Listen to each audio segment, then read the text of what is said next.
Welcome to Kenton's videos. Enjoy the video. You sit with knees even and bench around 1-2 inches from ideal. This creates freedom.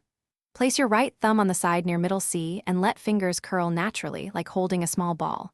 Make sure your wrist is neutral, not collapsed, not lifted. That balance transmits through the arm. Once done, press a single key with each finger slowly to feel full joint alignment. If you sense tension, release and recheck seat height and wrist level before proceeding. You now refine the shape. Keep rounded knuckles so each fingertip strikes with aligned joints.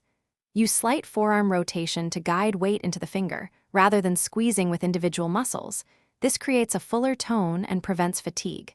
Make sure fingers strike perpendicular to the key and release evenly. Once you have that, practice slow 5-note scales with metronome at a comfortable pulse, focusing on even tone and timing. If a finger lags, slow the tempo and isolate that finger until movement is equal.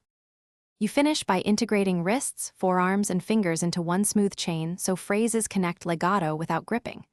Record a short 2-bar phrase and listen. If thumbs poke or fingers thin out, lower or raise the wrist slightly and retry until balance is even. Make sure shoulders stay relaxed. Tension migrates down the arm. If you encounter pain or persistent tension, stop immediately. Perform 2 to 3 minutes of gentle stretches, then reassess bench height and hand alignment before continuing. Thanks for watching. Consider subscribing if we helped you.